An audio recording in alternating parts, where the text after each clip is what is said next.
Ladies and gentlemen, welcome to The Crossover. Starring Josh Johnson and Chris McGill. Featuring Christina Thorson.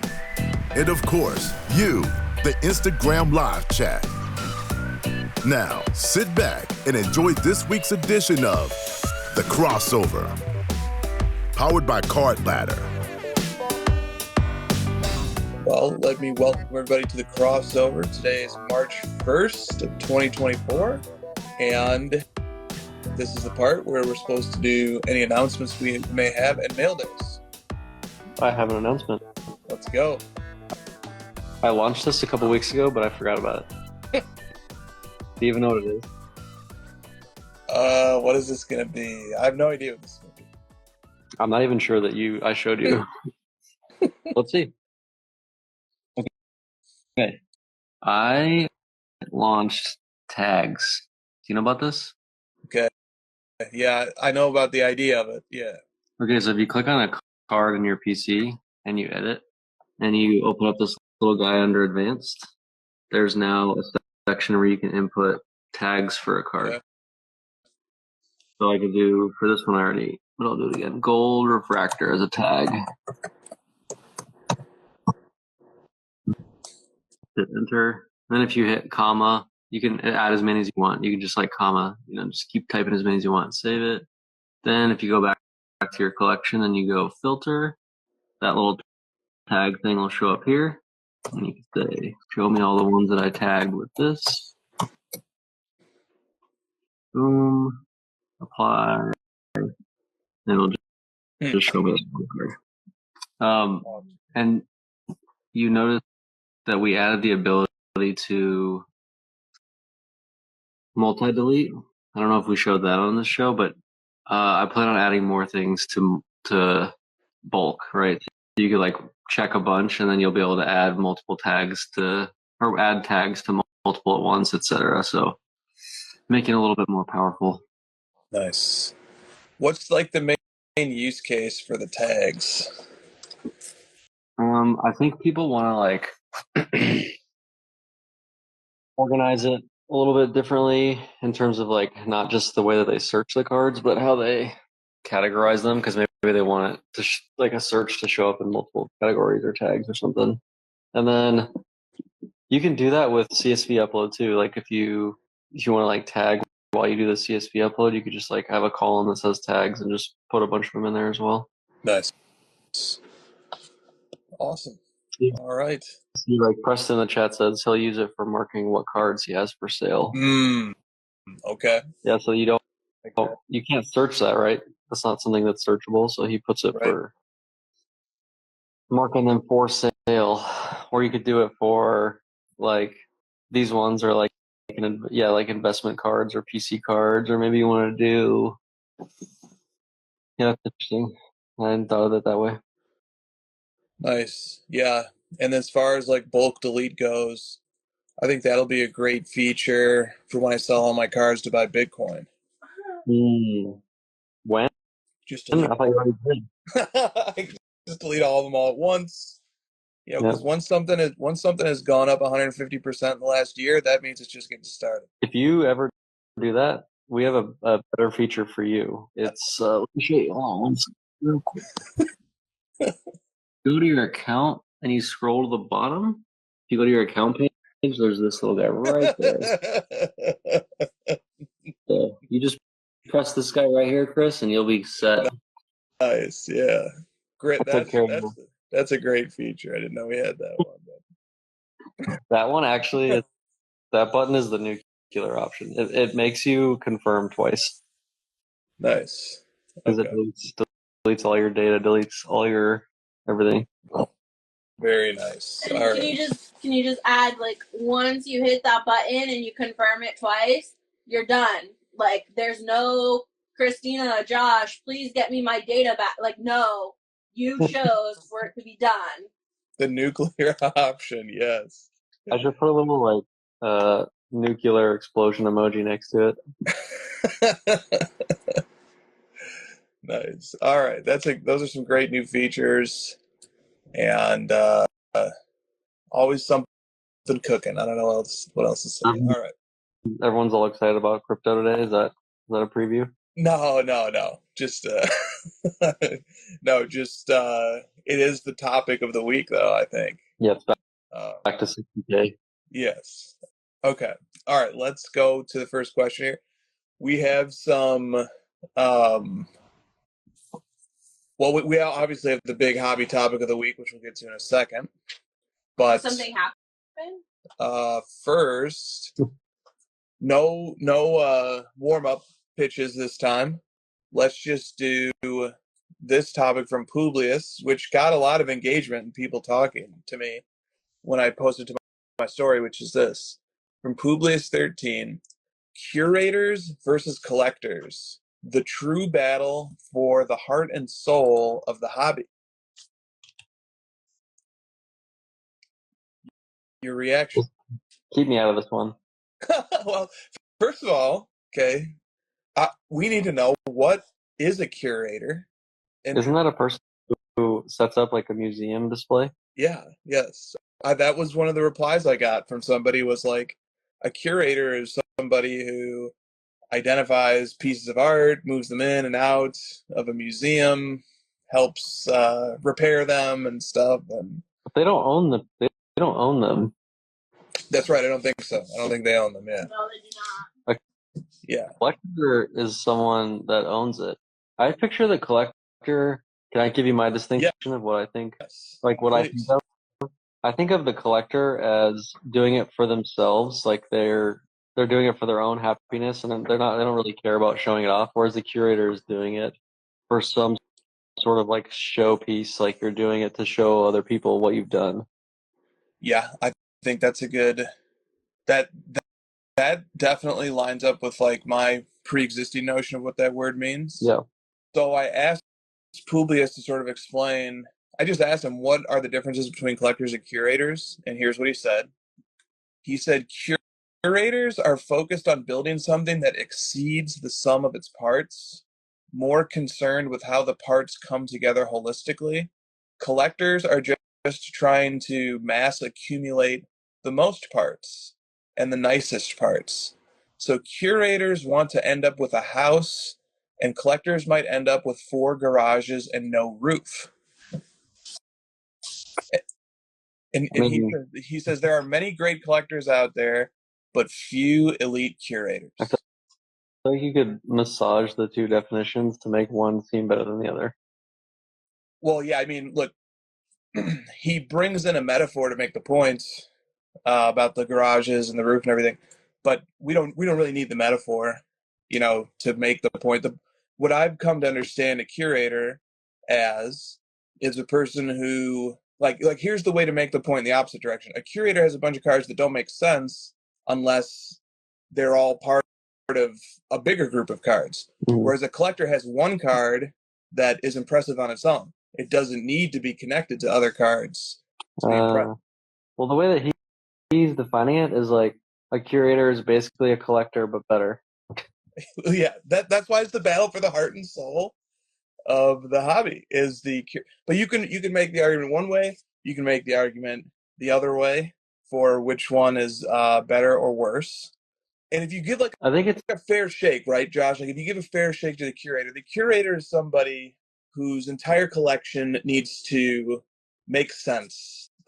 This card needs to be related to the other cards so that there's something that you enjoy about the whole collection, and each part of the collection is a part of a whole. And the other side of it is, if you have a collector, you might have a hodgepodge of cards that don't all neatly fit into the same theme or a string of themes, but you just might have one card here and another card here, and you've amassed these cards, but there's not a thematic consistency. But a super collector is trying to hit the theme of just getting every card. Right. Yep. Like you want to hit the checklist. It's like it's more of like a checklist type thing, which is, I don't know. I feel like I'm somewhere in between. You could see my collection and see that there's some sort of organization to it. You could see the consistency, the patterns, right? You could definitely point it out, but I don't know. I'm just not like building this museum piece for other people. I don't know. That's how I think about it. Yep. Yeah. Well, like to me, I guess the edge case or the line of demarcation is if I have to choose between a card that makes my collection better versus a card that fits my curated collection better, I'm always going to pick the better card. Yeah, the higher end. Because yes, I'm always going to want to go with the better card, even if the better card doesn't fit within any particular theme that the rest of my collection has. In other words, my preference is I enjoy each card as a standalone. I don't get a great thrill out of like, well, here's the entirety of my collection, and I love how all these pieces work together. I can understand how people enjoy that, and I think that's great if they do enjoy it, and I get it. I do. It's kind of like set collecting, like super collecting, like you said. But for me, the enjoyment comes from each individual card brings its own enjoyment. It doesn't matter so much how they relate to each other. In fact, curating starts to piss me off when I find myself doing it. I start to get annoyed by it. Yeah, I like all my cards to be standalone curations. How about that? How about each individual card is its own curated collection? Solo curators. Do you have any strong opinions on this one way or the other? I mean, I think most people know we're going to probably lean in the collector direction, but it's funny, like certain things that like really trigger one of us, but not both of us. This is one of those things because there's things that piss me off that you don't care about. But okay, so you know how I've said I would trade my whole collection for that one LeBron rookie logo man auto? Yep. That card doesn't fit in any way, shape, or form into my PC, but I would trade everything I have for that because that would give me the best LeBron card, and I would want to have that for sure. Yeah, I'm with you too. I'm with you on that. Yeah, I would just break up all my golds and curations out the door. Just give me the best one. Yeah, absolutely. I don't know, where does this the curator collector thing, I mean, are we lending a false sense of credibility to the curator collector divide just by even talking about this? There's no such thing. It's just Publius starting stuff. He had to explain every piece of. He had to sit down with me and explain every card in his case because I didn't see the theme. That's curation. Yeah, that's curation. Yeah, and basically it was, this is nostalgia. That's what the theme really was. Nostalgia to him. So Fernando's doing this right now. He's not a curator either. He's just a collector of things that remind him of his childhood. Yeah. Moving on, next question. That's a shot fired. Is this like he can be is this like a spa jacuzzi kind of thing where all curators are also collectors, but not all collectors are curators? Yeah. Yes. Yep. My brain hurts already. Thanks a lot. Off with an easy one like the SGC PSA thing. Yeah. All right. That's what's next. So next. That's the softball. All right. Up next is this topic. All right. So look, I broke these into two clusters. All right. So we're going to do one cluster and then we'll do the second cluster. The first cluster is this. Titty subs will kick us off. Definitely do not talk about collectors and SGC. Mike. He's very upset at PSA right now. Mike Pinkerton 50 says, is the SGC purchase a good thing? I like competition. PLB Cards says, disclaimer, the parent company of PSA, Collectors Universe Incorporated, is also the parent company of Card Ladder. Thank you, PLB, for making that disclaimer on our behalf. C. Sumter 0712 says, obvious one for you guys to talk about this week is your take on the PSA buyout of SGC. Sir, it was not PSA, it was Collectors, but go on. Would love to hear your thought as true collectors. I personally am beholden to the PSA registry, so it won't impact me at all. Paper Gem says, I'm interested to know if it would make sense to dissolve SGC or actually keep it as a separate vertical in the future. Bleecker Street Cards says, is Collectors acquiring SGC a gimmick or a zag? JC2 Collects says, does collectors buying SGC do anything for the value of SGC slabs, of PSA slabs? And Cards and Cardio says, what is the impact on SGC graded cars and the likelihood of crossovers between SGC and PSA? Yeah. I think that runs most of the gamut right there. A lot of questions for a pretty. I'm not going to say it's not interesting news, but I don't think it's as like big or impactful that people might want it to be. Like, there's not going to be some big, outcome where like I saw the one that was like, oh, you send your SGC cards into PSA and would guarantee to cross. Like, that's not happening. There's nothing like that. The SGC company is going to continue to run as is with the same leadership, same location. I think this is more similar to like, how like I think there's one company that owns like all of the sunglasses companies, and you didn't even know it. Like someone owns Sunglass Hut and like their competitors, but you just don't even know it. I think it's going to be more like that. They're separate brands. They serve different niches.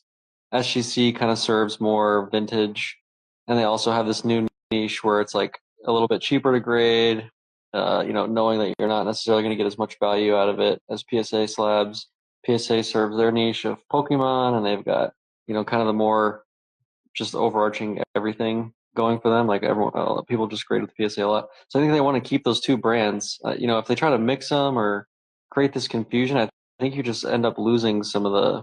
I think you just end up losing some of the customers over to someone else. So I think they want to keep them separate, and it's interesting news for the week. But I feel like in a couple months we're gonna be like, oh yeah, one company owns those two. I forgot about that. Yeah. Yeah, I agree. It's hard to see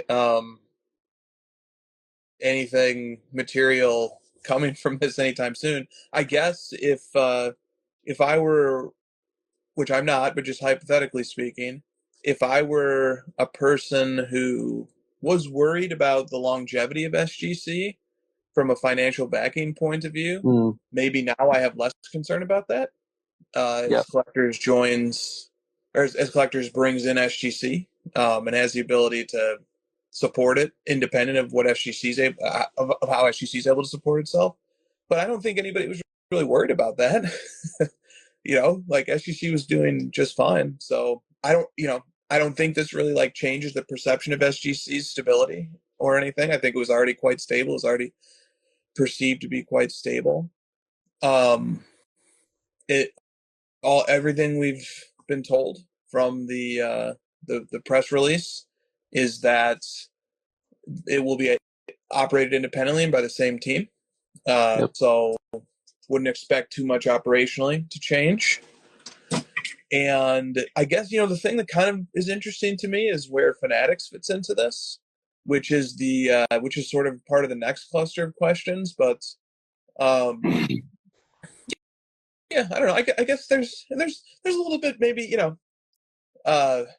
something I think about a little bit just as a fun thought. And, we're obviously now affiliated with SGC and PSA as a company, as the operators of a company owned by collectors. So take what we say with that in mind. But, there's like a little bit of a turf rivalry now almost. For people who are worried about competition, all right? For people who are worried about competition, imagine if you are somebody at PSA and all of a sudden, there's a new little sibling in the house. That might foster competition. It's definitely going to make you a little, who do they like more, So Yeah. There's a new little sibling in the house. I'll say that. But there might also be some behind the scenes like sharing of knowledge. Like, for example, PSA is really good at scale, and SGC just has less things. As SGC grows and like takes on more volume, there may be some like things that they can garner from PSA and transfer over to SGC. So like minor stuff like that, But like you said, there people maybe don't understand that, but within a company, there is definitely. I was watching Drive to Survive. Do you watch that, or do you know about this show? Watched it. No. Yeah, it's like the F1 show, which it's such a good show. But there's an episode where each company has two drivers. So there's 10 teams, and each team has two drivers, and they're sort of competing. the teams are competing against each other, but there's also like competition amongst the teams. Like the two drivers want to be the best on their team, just like you were saying. And there's like an episode where they dedicate to that where they're like, these two guys actually hate each other and they're on the same team. I'm not saying kids should hate each other, but there's definitely like an internal like I want to be the best. You know, we still want to win. So like I still think there is going to be some competition. Yeah, I think there will be, absolutely. And I guess like a different another component of this sort of is what does this mean for independently owned grading companies? And by independent, I mean independent of a parent company that is worth billions and billions of dollars. Right. So, not many more. Yeah. Well, now SGC took on a significant investment from a massive fund a year or two ago. Beckett is owned by a parent company that also owns other things, and I don't know the full details of that, but that's my understanding of it. And now, PSA obviously as the centerpiece of collectors, and now SGC was the one that sort of had not been acquired by a massive entity. Pause. Until you now. said SGC at the beginning of this, and you meant CGC. Oh, sorry. I did mean CGC. Yeah, just to clarify, CGC took on BlackRock money. Yep. A few years ago. Exactly. Okay. Yeah, sorry. Yep, that is what. So I meant to do CGC, Beckett, PSA, all which already were previously owned, and now SGC is too. And so now it just speaks, I guess, to the power of grading companies. Yeah. And how important they are and how desirable they are as profit makers or whatever. Does everyone think Fanatics is going to buy Beckett now? Well, all right, let's go. That's part of the next set of questions. So let's go to the other set of questions on this topic. From Chris Cards KC, with Fanatics being all about vertical integration, how long until they buy a grading company? From our connoisseur, will collectors' purchase of SGC be the catalyst that causes Fanatics to buy the Beckett brand? Mm-hmm. The Cardfather 13 says, what is the fate of Beckett grading? Reeves 15 PC says, what's Beckett's next move to avoid becoming extinct? And Drake's PC says, why do you think BGS has seemingly phoned it in on the grading front? So people are interested in how does Beckett fit into this, and what's Fanatics going to do?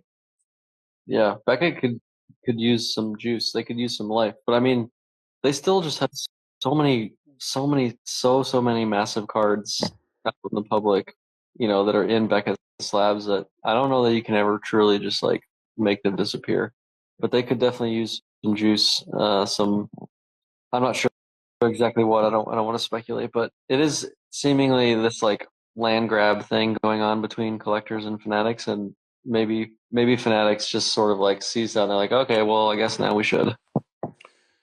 Yeah, and to the Beckett topic of them potentially being acquired. Well, they already were acquired. I believe they've been acquired twice since their founding, and I think my understanding is that it's not likely to be acquired anytime soon for ownership reasons, structure reasons, other reasons. So that's just my understanding, but I think it doesn't seem likely that Beckett gets acquired, and they already are acquired. Right. That's the other thing to sort of keep in mind. Right. And to Beckett, like GemRate, shout out to Ryan from GemRate. They publish these figures that just kind of show like Beckett is pretty solidly in fourth in quote unquote market share for grading. Wow. Across TCG and sports cards.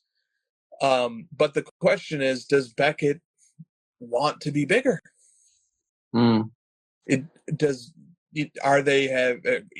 Do they want to scale, or are they happy with the level that they're operating at? Obviously, collectors want them to scale, but it seems to me like they don't want to, and that's okay. Like they're for every Walmart, there's a boutique. Yeah. It's all right. It's okay. Not everybody needs to be Walmart. Yeah, it's interesting. Uh, Almost like people want them to because they want to be able to grade more with them, but they're worried about the fact that they're not doubling down and going harder like everybody else, so they're leery of the future of the company, or they just don't know that they can handle the volume that they would send them. So it's a little bit of both. yeah, I think so. I think so. And plus, like the a lot of the if I can just be blunt, and I hope people appreciate the bluntness rather than take offense, but a lot of the questions and inquiries that surround what happens to grading companies under acquisition scenarios and will they get acquired, will they scale, it all kind of ties back to, well, I own some of these slabs and I'd like to see the value of them be stable, if not increase. And, it seems like the way to have that happen is for this grading company to scale up, to get bigger, to get acquired. 10x the hobby. Yeah. Right. That seems to be the source of a lot of the inquiries here. Yeah.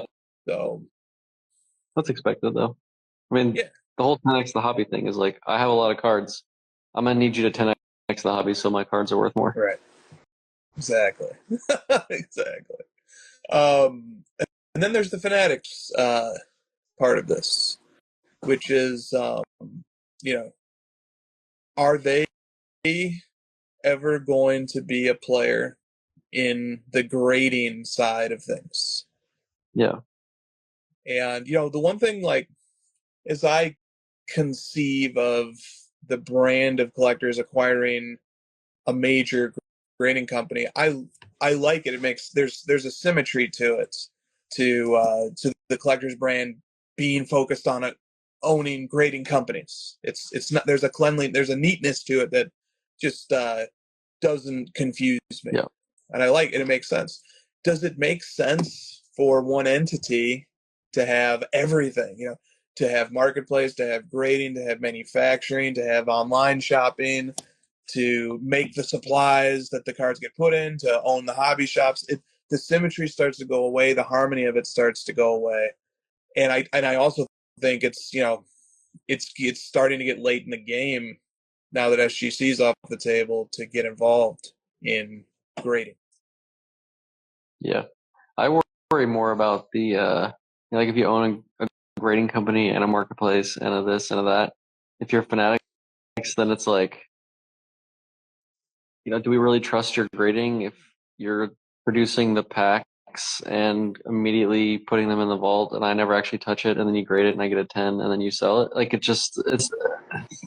not sure that they want to get into the grading game knowing how sensitive the grading part of it is relative to the other stuff in terms of, hey, are you giving 10s because of this? You know what I mean? Like it gets a little bit tricky, especially if you own the manufacturing side. Like collectors has golden and they have grading, but once you add in the manufacturing, it's like, oh. Yeah. And, sometimes when people are talking about grading in the hobby, they refer to the grading companies as third-party authenticators. Right. It's not very third.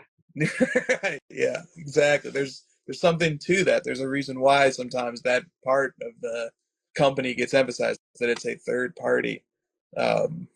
Supposedly there's an extra layer of objectivity in that scenario. And that part you just said is why the PSA and SGC news isn't going to be as big as people might want it to be, because if you start bleeding over and blending SGC standards with PSA or guarantees of one company to the next, and you start blending them based on all the past history we have built up of the pop reports, it's like you lose a lot of that credibility of your past and future. Yeah, absolutely. All right. Any other thoughts here on the SGC acquisition?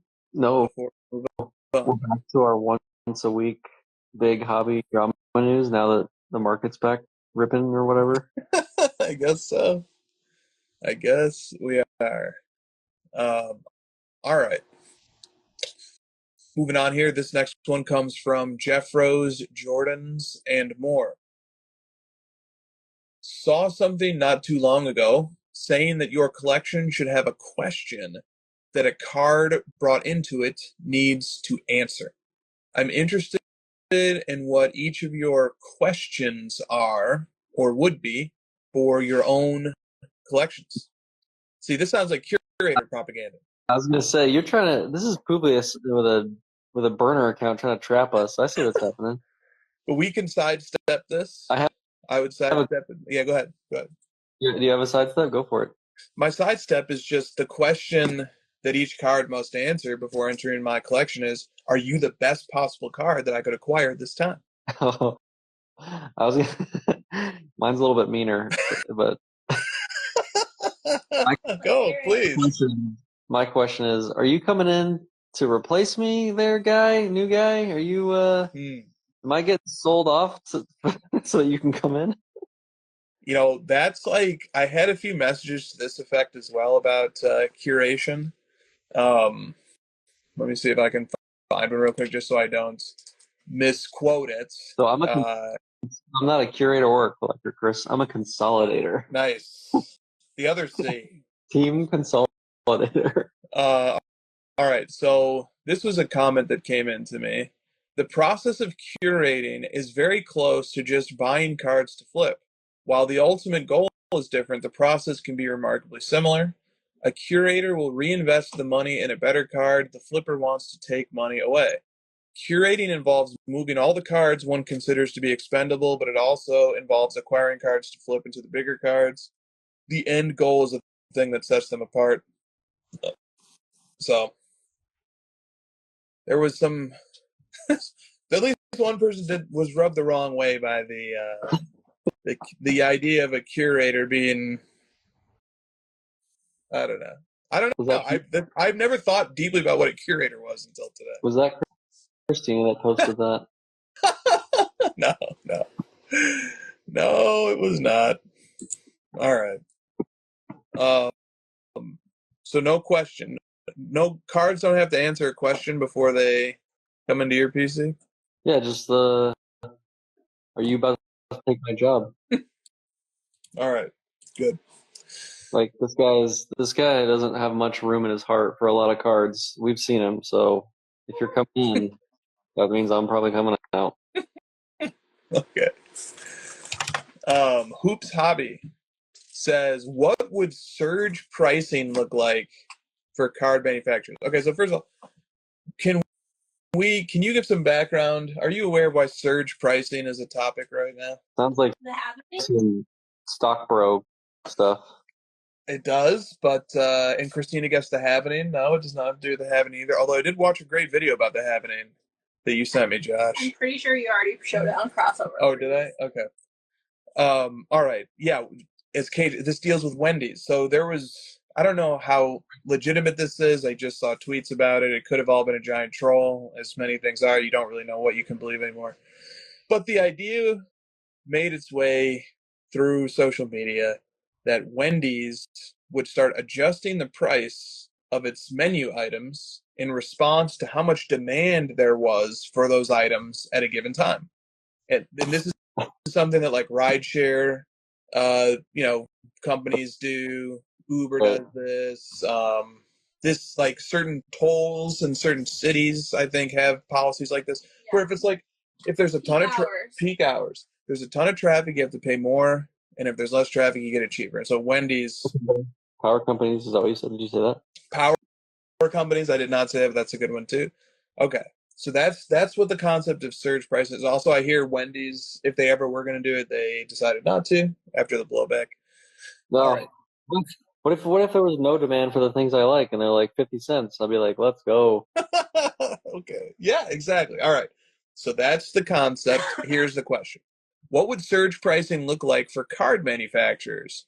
Would there be a higher manufacturer suggested retail price for products at release, charging more for products in season versus out of season?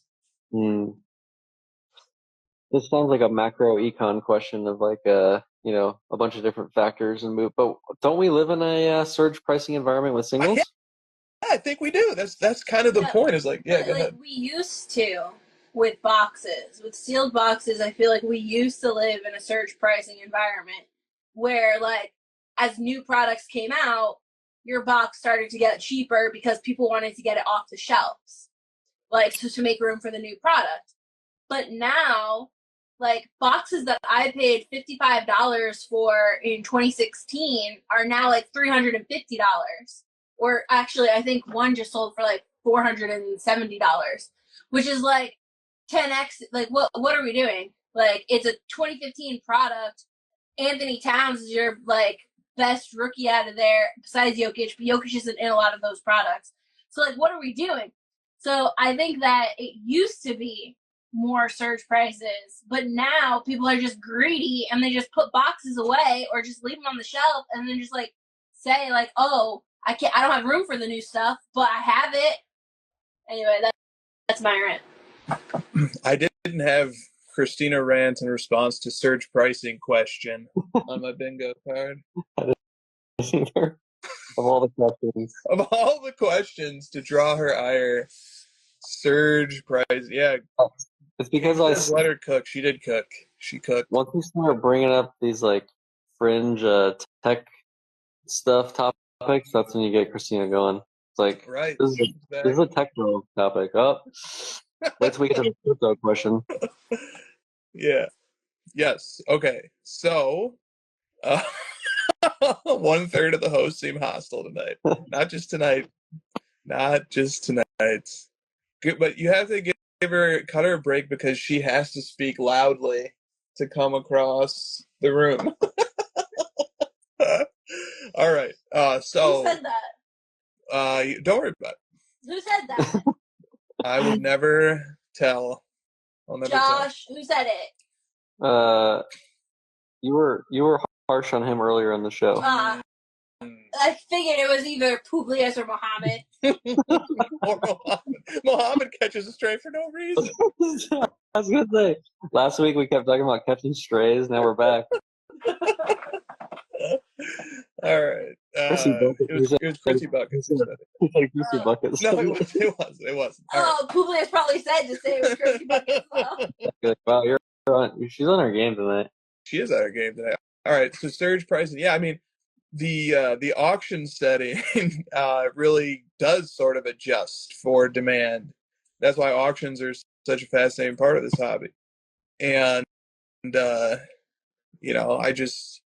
think it's a fun question, but like also, if we did have like a clear-cut surge pricing, there like isn't a great example of the way you could benefit from surge pricing in the hobby is if let's say you want to collect Wembanyama. Don't you benefit tremendously from surge pricing if you just wait 6 months? Yeah. Just wait 6 months. Those prism base, I don't know what they sell for today, probably hundreds. There'll be thousands of PSA 10s, and you can benefit from surge pricing all you want, because very likely that's not going to stay. I mean, I don't know of an example in hobby history where a highly hyped prospect went up. My favorite is always the Clyde Edwards-Helaire Donruss chart. Yeah. Where like when he was the number 1 overall fantasy pick before his rookie season, and it just went from $60 to cents. 2 cents, like immediately. All right. Up next. I was laughing because I randomly clicked on our YouTube video from last week, and I don't watch any of that. I don't watch any of them back. So like right when I click it, I pause it. But I just wanted to see like the first comment just to laugh. The first comment was like, "Damn, Chris, you really hating on Tim Duncan this week." It was like this. He's like, "He won 5 champions." He like rattled off the stats, and I just was laughing at the strays that everybody took last week. Yes, yeah. All respect due to Tim Duncan. Yep. No disrespect intended to Tim Duncan. It's like when Tim Duncan or a player of that caliber is being discussed, the question isn't whether or not they're great. The question is, are there other all-time greats who maybe have a slight edge on them? That's where the discussion is happening. So, All right. I have another comment. Since Tim Duncan was invoked, let me just get this comment out of the way too now. This comes from mostly 90s basketball cards. Just hoping Hoj has all the bad takes out of his system after last week's Tim Duncan Gem Masters segment. So I'm still not on board with the idea of a non-rookie one-of-one of a player like Duncan, who has many non-rookie one-of-ones, being a six-figure card. I still think it's like a 10 to 15 grand card, but just you lost me 10 to 15K. Yeah, well, I don't know. Just I'm lowballing. Just because of that set is like one of the first like real main one-of-ones, you know. Yeah, no, it is. It's a great set. It's kind of like the gold prism. It's kind of like 2012 gold prism for the non-rookies, like all the vets. It's a much inflated value versus the other years of gold prism. It's the first one. Yeah, it definitely is. I agree. Okay. Stacking Gems says, do you think collecting cards will eventually become only for boomers in a decade? Are we boomers now? Yes. Yep. So boomers is not like fixed to that age group anymore. It moves with the. It's like anyone who was born in the 1900s now. Dang. Tough scene. That's rough. All right. Boomer is such a great word that I use in my arsenal for like a dig. If that person's a boomer, they clearly don't get it, you know. Now I can't even use that. Well, you still can't. In technology, like, oh, they can't even use a computer. Must be a boomer. Now you're just taking a shot at yourself. I guess so. Well, that's what happens when you get old. All right. Prison Mike PC with a little bit of a longer question, but he's been agitating to have this question presented for a while. He feels strongly about it. How do we stop people from destroying one-of-ones without being disregarded as an elitist? When a person pays for a card, they own it, they can do whatever they want with it, but ruining grails is ridiculous. My story involves the 2008 Topps Chrome Kurt Warner Superfractor that I needed for my collection. The seller bought it and then got it signed at the National. He then sold it for less than he originally purchased it for. The card is ruined. There aren't many significant Kurt Warner one-of-ones. I just have a problem with people that get significant cards signed, especially one-of-ones. I am so happy that we have evolved as a industry to say that getting an IP auto ruins the card. Love it. We've made it. We're here. This is great. I'm happy about that part. Yeah. It's terrible, dude. It's horrible. Yeah. If I That's could, like, not your decision to make. Right. If I could, like, repackage this and, like, present it to dealers or flippers or people who might have the inclination to do something like this, the ask is this: just don't do it to the one-of-ones or the golds out of 10. Yeah. And stuff like that. Just don't do it to stuff like that. And the reason for it is because, number one, like, the question asker goes out of his way to point out that it didn't add any value to the card. It actually sold for less than what he paid for it. Right. And then number two, it effectively removes that card altogether for a lot of people who don't want ink markings on the card. And so there's so many other cards that could get autographed, and like an autograph will add more value to the other cards on it. And so that's the plea, you know, because at the end of the day, there's no mechanism to stop it. If somebody goes on the market and buys a card, it's their prerogative to get it signed. So it just has to be, hey, dealers, flippers, people who are doing this, that they just respect the request. That's all that can be asked. Well, you made it kind of subjective, like, oh, one-of-ones. I'll take it further for you. Serial numbered cards, no thank you. If I can identify an individual card, don't do it. But if it's in a sea of cards, like a base card or a vintage card where we can't discern between which is which because there's no serial numbering on the back, go nuts. You know, now we just have another way to differentiate those cards. Whereas if it's a serial number, 234 out of 499. No, don't do it. That's a serial numbered card. That is the 234 out of 499. I don't need it ruined. There we go. Good. There's the quick and fast rule to I go got one for you. Okay. Why are you getting an athlete's card signed by an athlete when there was an artist who put that card together?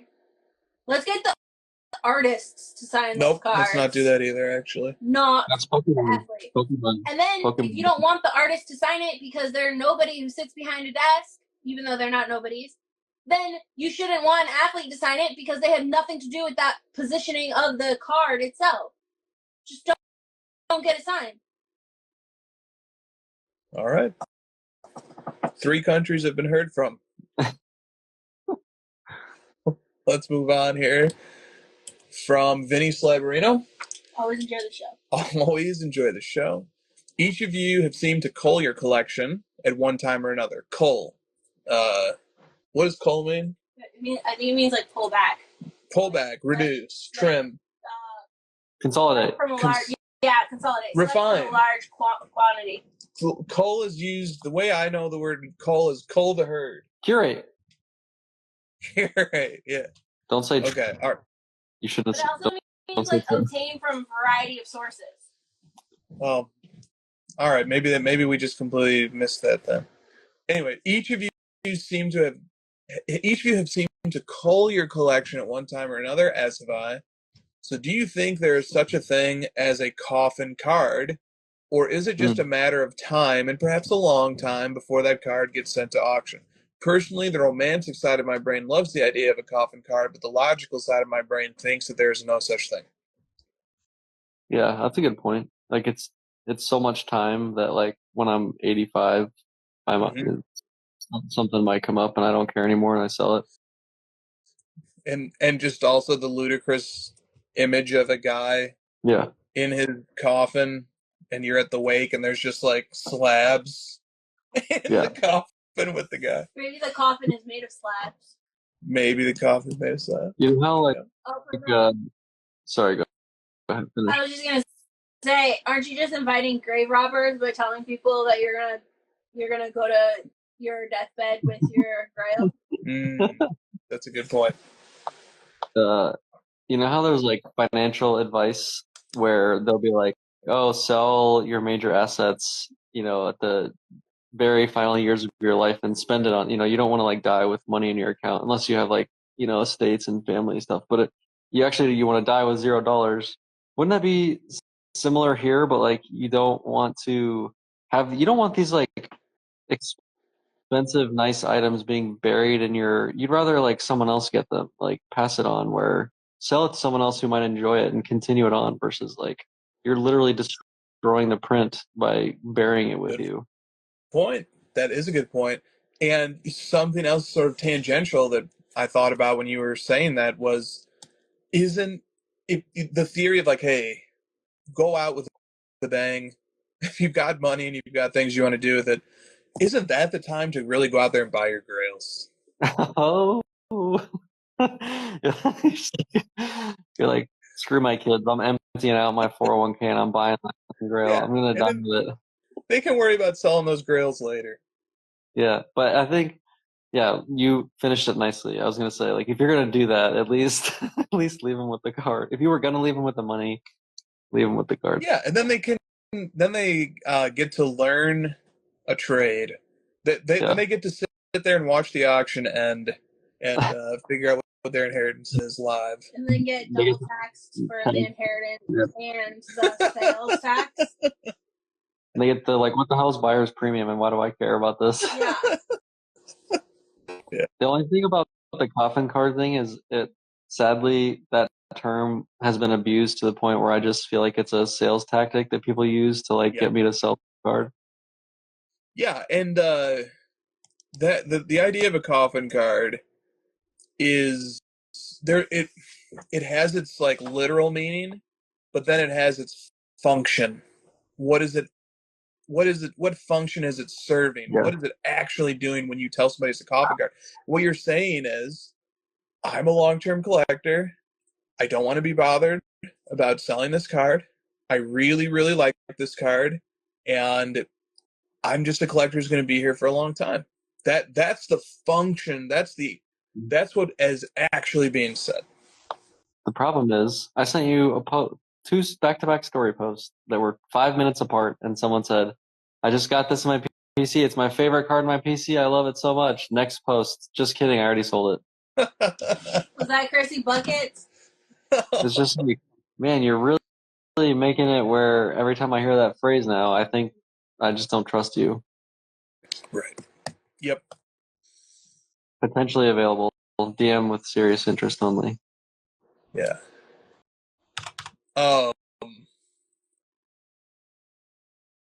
Yeah, it just speaks to this idea that like what's being said literally is not what's actually being communicated Right. actually, which Right. happens Well, all the time. that's just the internet. Yeah. Okay. Up next, Drake's PC. Why do you think the sunk cost fallacy is more prevalent in the hobby than on other material items or investments that people spent their money on? And so I went in advance this time and I grabbed the definition of sunk cost fallacy. It is the phenomenon whereby a person is reluctant to abandon a strategy or a course of action because they have invested heavily in it, even when it is clear that abandonment would be more beneficial. This is a good question because it's so true. People in the hobby just, I don't know if they're like romanticizing over it or whatever, but they just like refuse to sell because they're stuck on that number, even if it was like 2 years ago. I've seen it so many times that just every time I'm trying to buy something, it's like, oh man, only if I can get what I paid for it in 2021 at the peak. Sorry. It's just like, what? That makes no sense. Yep, that's it. That's this exact scenario I thought of as well. Is when somebody says, "Well, I have X amount into it, Into it. Yeah. so that's what I need to get out of it." Yeah. Or And they post it for sale, and then you find out later that it's like, oh, you're not actually selling it. You're just trying to get your original money back. Now I'm going to zag on this question, even though I understand where Drake's coming from on this, and I do agree it is a fallacy to think this way. But the overall effect of people being reluctant to sell their cards is probably better for the market. Oh, what a zag. Look at this guy. That's some fancy financial footwork. First zag of the night, me. That's a good one, though. That's fancy. Look at you. It seems like Drake is trying to buy again. Yeah. Basically what I get from this question. At the heart of any Drake question is... Am I selling or buying? That's what I'm getting from his questions. At the heart of every Drake question is this. How do I get another card for less and convince the people who have the card that they should sell to me for less? Which is what he's supposed to do as a collector. Is he selling ever? I don't know. He had to sell. He picked up a big card and like a few months ago, maybe now. He was like trying to move some things, I believe, because his questions switched to why don't people want to pay what cards are worth? If Drake starts selling cards, we should all just leave the hobby. We're screwed. Right. Drake is the canary in the coal mine. The canary in the hobby mine. All right. Basketball Card Collector 93 says, what is one card you would like to see hit the auction block that has never surfaced before? I see that you're outing people and their questions now in your stories. Okay, so the way that works, I just discovered this new feature. Yeah, I noticed. It's not, those are not story question askers. Those are people who left a comment on the post. And then there's a new, and then there's a new feed that lets me send comments from the post, lets me send those to my story. But it kind of cut one of them off, didn't it? I don't know. Maybe it did. It ellipsed one of them where it was like, this is too long. So then it's probably so then if you click it, it probably takes you to the comment section. Of the Yeah. You're right. Yeah, it's interesting. Okay. Oh, the only one came to my mind right away, and it was the MJ Gem Master. But I was trying to think of something a little bit more juicy, so let me keep thinking. Yeah, keep thinking. The Mahomes Black Finite, because we all know he wants to sell anyways. Just do it. Yeah, man, that'd be a really fun card to come to auction. That's gonna be my answer too. I would love to see the Mahomes Black Finite go to auction. I have no idea what that would sell for. It's a good one. I'll think of another card. How about the Michael Jordan 1986 Fleer PSA 10? Like it's never surfaced. Oh, is that? Oh, right. That's never surfaced before. How about the Michael Jordan 1986 Fleer BGS 10? How about that one? I got one. What if the 2018 Prism Black, You're done. Luca, Yeah. it just came out. It came to auction raw, like it, because we would know if it got graded. It's like, oh, it's out there, but if it just like popped up out of nowhere raw. And what if? On eBay. That's a great one. On eBay. And it's like the real thing. And it's real, and it's just like, this is real. Then somebody at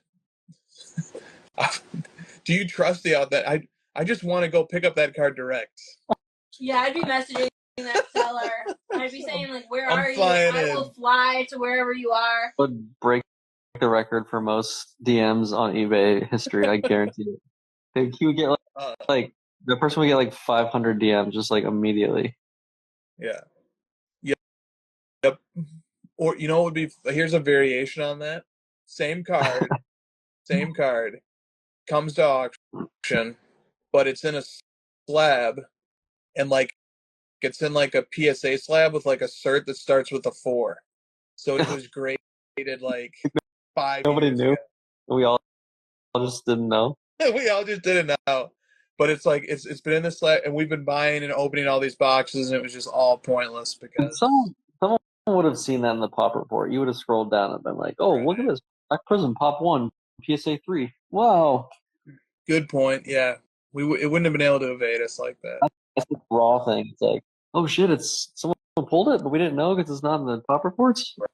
Right. Yep. All right.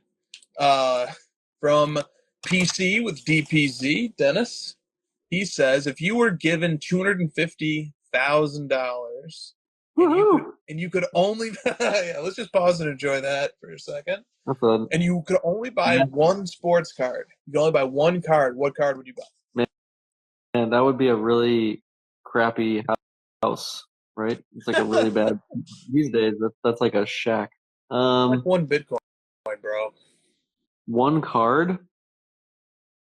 The problem with this question, Chris, is that like you're thinking of cards that are worth around 250 because you want to be able to spend it all. Otherwise, it's like you lose the money kind of deal. Exactly. Yeah. Exactly right.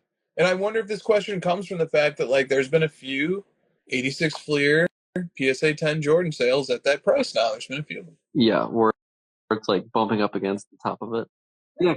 I would never buy that card. Just hold on. I haven't even shown the card. No, not you. Not the card you're showing. Oh. The card, the Fleer Jordan. You know what? Take it easy on the Fleer Jordan. All right, it's been through a lot. That was a funny interaction. What? Just take it easy. It's been through a lot. Yeah, because wouldn't you want to buy a card that's right at 250 so that you could just sell it and then buy something, buy like a, not be stuck to the parameters of the question? Right. Here, Cajun says, I'd buy 2 PMG Red MJ PSA Athletics. Buy one PSA 8. God, what is one in a card? Brian's trying to get fancy. Do some lawyerly footwork there. It literally said one card. Don't make me do a rant about people buying like cheaper copies to try to save themselves money. Just get the better one. You'll never regret getting the better copy. I never understood that logic. Like, I'd rather have 2 PMG Red Authentics. I'd rather have one PSA 8 and just like have the better card. Yeah. Yep. It's like financially, it doesn't make sense. to have the two worst cards. It never works out long term. You like having duplicates? I just don't understand it. Right. Exactly. All right. I want to show a card actually that this card ends tomorrow night. Do you know what card it is? Should I not show it? I'm not betting on it. It's too high. Okay. But it's probably the Shea, right? Yeah. This is a pretty neat card. That, It'll dude. probably be right in that range. What's it at? It is at 123,000. What's the first number of that cereal? 4. Oh, really? That's the same year as the Luca? Yep. Interesting. And this is at 100. It's 123. And the Shea is just weird because, one, you will not find an RC badge on this card. They forgot to put it on this. Just on Shea's one Prism. card? No, Why? on all of them. Yeah, Shea's Prism rookie year card. None of them got the badge. Uh-oh. So that's just an interesting oddity about this card. And then many of them have the same flaw. They have a surface indentation. Not sure why, but a ton of them have it. I think that might even be it right there on the card itself. But I'm not sure actually. That it may be or it may not be. But it made that card difficult to grade. So, but yeah, that's a neat card for in the range, and you could get it probably tomorrow night for about that. Dang. Yeah, that's a sweet card. Yeah. You'd rather have that than the Duncan? I mean, I know you would, but Yeah, I would. Yeah. I guess I would too. Yeah. Okay. Moving on. Goat Collector says, if you were not allowed to collect anyone currently in your collection, who would you collect and why?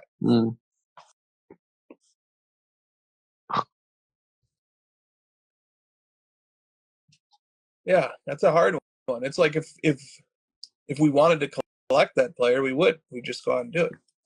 Right. I guess All right, I have one actually. Or do you have one? I'll just say MJ because I'm boring and I don't feel like thinking.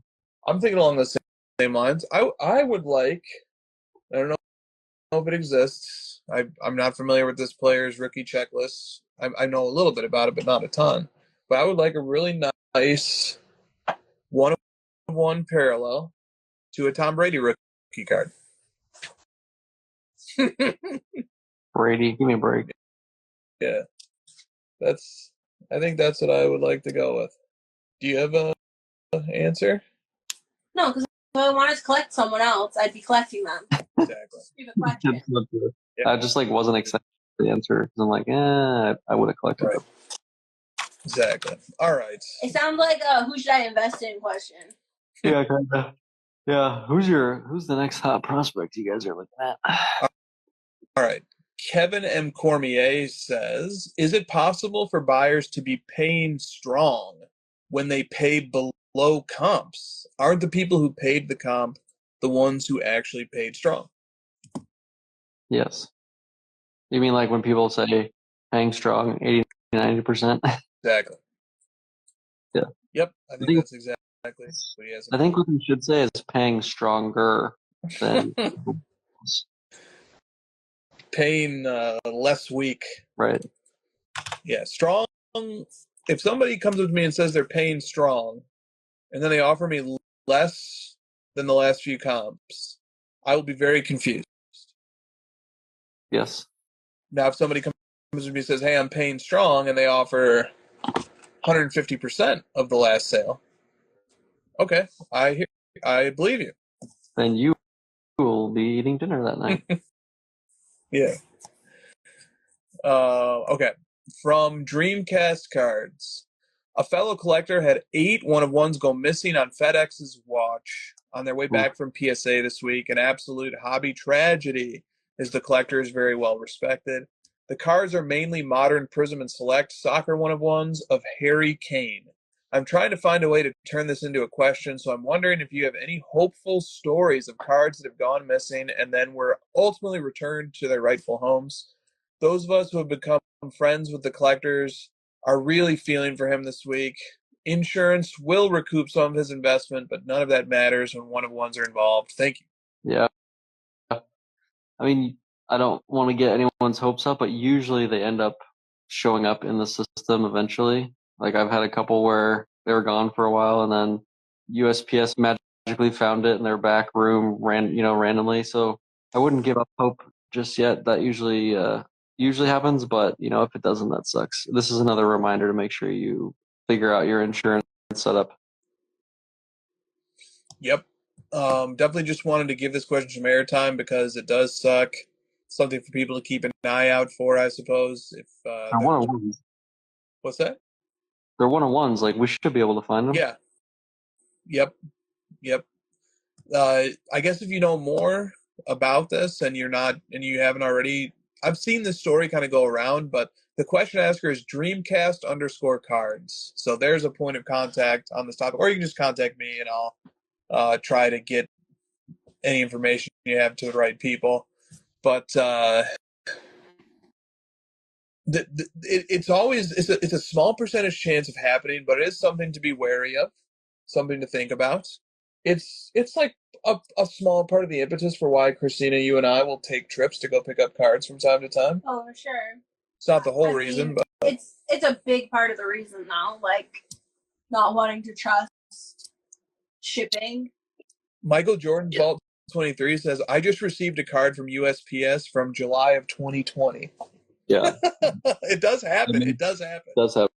I've heard it a lot. Yeah. But especially USPS. But this is a little bit different because this is FedEx. So Well, it sucks. I have 5 or 6 cards that I want to get graded, and they're like semi expensive cards. So I'm just like waiting for the next show or the next like drop off point or what. Like there's zero upside to me shipping it and getting it back earlier. Like I know I'm going to get it graded eventually, so there's no rush. 100%. Yeah, I've got my pile of cards to grade at the National. I'll grade it there, take it right over to PSA and have it done there. It makes those shows or those events or whatever more exciting because like getting it in person is a pretty exciting thing. Yeah, it is. Dude, that can make a card show. Like even if you have nothing else going on at a card show, just send those cards in to get graded, walk around for a day or two or however long and then get the cards back and your show is a success. And you don't have to refresh USPS every 5 minutes. That's it. All right, here's a spicy one. This is what they call bait. Spice me. What are we doing here? Says, please discuss how hobby companies using fake influencers could negatively affect them in the long run when real influencers, aka hobbyists, speak with their wallets. What's the bait? That we're just going to rant for 5 minutes? The bait is that I'm going to rant about influencers and how they're actually not good for the hobby and how these companies are actually being detrimental to the longevity of the hobby due to the fact that these people don't collect cards. You're a card company and you're paying people who don't collect cards, who oftentimes have shady pasts, to prop up your company, and you're actually doing harm to the reputation of your company by putting the trust of your company into these not true collector hands. Yep. And it will bite you in the behind. And yes, I'm still not cussing. So it will bite you in the behind because people are noticing. People realize every time you pay a fake influencer, or I guess they're a real influencer, whatever you want to call it. This is good. I think you made some good points, and let's put a bow on it. Plus, I've gone down this rabbit hole as well, and I've actually discovered not only all the stuff Christina pointed out, but the actual engagement and the figures you get from those influencers is actually worse anyways. It doesn't even in a world where it did work, you would have the scenario that Christina's played out for us, which is it's actually bad for the hobby long term, so you shouldn't take that short term boost. you're not even getting the short-term boost. You're getting all the downside long-term, and you're not getting any of the upside short-term. So I never understood it. If you ever look at some of those people's marketing posts or ad posts like we're talking about, or they're doing the influencer, the engagement is the same as the company that's doing it, the partnership with them. It's the same engagement they get everywhere else anyways. Like, it's not going to boost there because they get a tag, because a lot of times those influencers have fake followers, or they're crossing over to a point where we can tell this isn't authentic. It's just a shared, so you're not going to actually trick me. Like, you're not going to increase my engagement. Yeah. I'll take it even a step further. Oh, and look at it. Go ahead. Go ahead. Let me take this a step further and say, Bruin Killer loves the question. Yeah, nice. I will say, I wonder why. I will say that in many instances it's a fleecing, because the influencer, the supposed influencer, is actually only adding to their own perception by associating with the company rather than vice versa. Right. So they're getting paid to increase their own prestige by being attached to a serious company or a serious business. I'll go a step further. Oh boy, well, she was always going to one up. This company paying this influencer is influencing me not to use that company in the future. That's not really that's like a step to the side or something. Or and do you want me to talk about? Do you want me to start naming people? And well, that's why this question was bait. Yeah, because I will. No, you don't need to, actually. We take the bait. If you ever, the audience now is just like, great, now we can just ask anything. These suckers will start going off. Yeah. No, it's just, hey, look, this is a point of view, and it's okay for companies to know that some people look at it this way. Not everybody, but some people do. So just look at the likes and comments. It's so easy to figure it out. Right. Exactly. All right. Let's move on. Just title it, "We Took the Bait." We did take the bait. Okay. Sure, and the fish emoji. All right, moving on here. From Bacher Board. What rarity of LeBron cards will be relevant in 20 years? For example, I graded and got a PSA 10 on a 2014 Excalibur, Nobility Silver out of 49. Pop 3, I love the card and I want to hold it. Does this hold relevance down the road? Or does it fall into the, quote, not popular set, tons of numbered cards, so it doesn't matter category? Thanks. I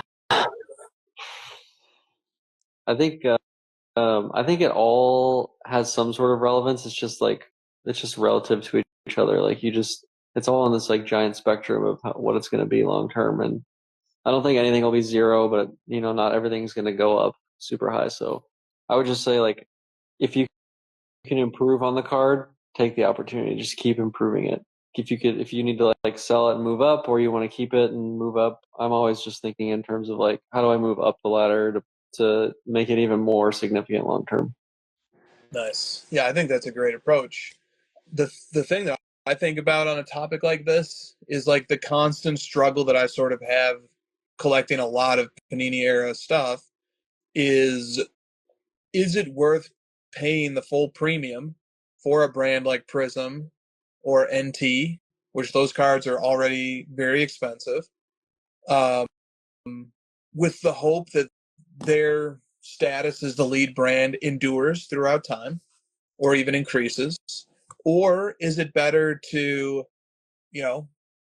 go and take a shot on a lower brand, a much lower brand that is way cheaper than the premier brands, and hope that that brand gains prominence over time, or that at least it grows in proportion to the premium brands? That's a question I think about all the time when I'm looking at cards. Like, there was to give a concrete example of this.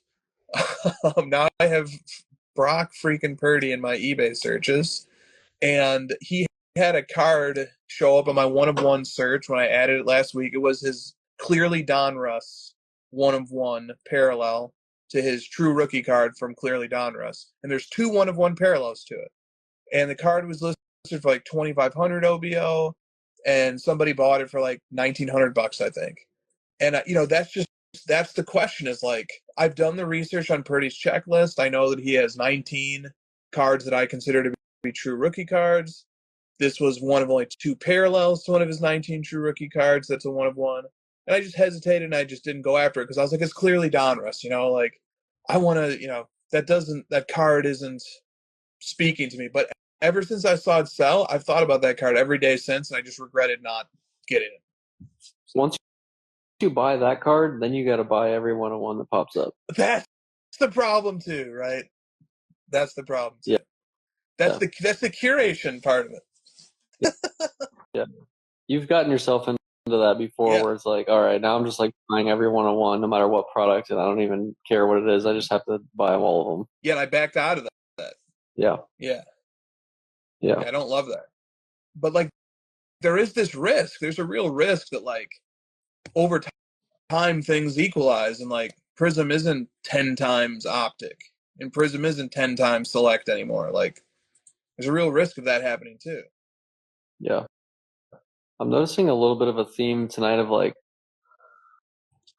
with the coffin card question and this, where people are wanting to make these like super long-term decisions today. Like, do I need to keep this card for the next 30 years? I need to decide right now. And I just don't think that ever really is a thing. Like, you're constantly, a week from now, you might change your mind and sell that and get a better card. Like, you're constantly changing your collection. So like, I don't think I would ever put myself in that corner where I have to make that decision. That's kind of like my advice to the question. Yeah.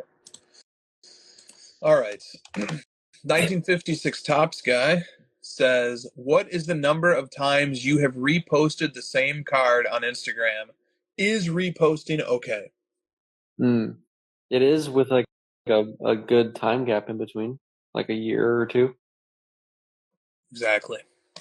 I think a year and then repost, but a card shouldn't get more than a post a year, unless I guess maybe it's included in a grouping of other cards, and then it's sort of a new post. That's just a rule of thumb. You don't have to. If your player wins the championship, or like wins if your player wins the championship, or like MVP or something. Look, I know that's a very easy, obvious, and popular move, is to show your cards after something big or impressive happens. I'm going to zag on that. Show them before, and then be quiet as a mouse after. What's the thinking? The thinking is, it bores me because it's obvious. It's obvious that, after the fact, hey, my guy did great. Look at all my cards, and everybody loves it, and it's harmonious and it's great. Everybody loves it. That's what makes this a zag. All right, everybody loves it. It works, makes sense. I'm going against the grain here, but I'm more impressed by a person who shows who calls their shot in advance, and then afterwards is quiet. Because honestly, after Acuna wins the MVP or whatever, I don't want to. You've already your back pat.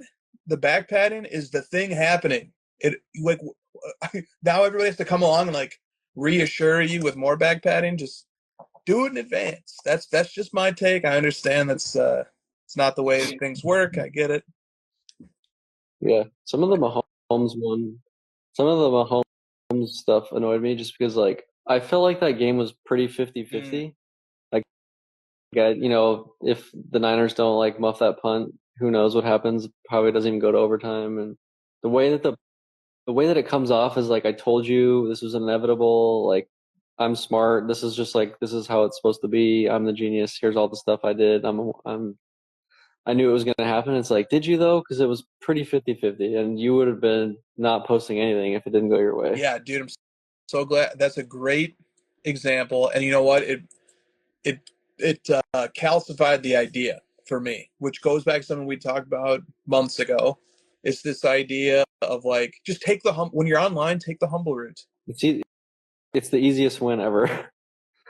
Take the humble route, yeah. And you'll be glad. And you'll be glad you did, because it's such a hollow satisfaction to acquire a bunch of likes and engagement on a post. Yeah. It's just it doesn't it's like eating junk food. It tastes good when it's coming in. It tastes good when it's coming in, but at the end of it all, you feel sick or you just want to eat more.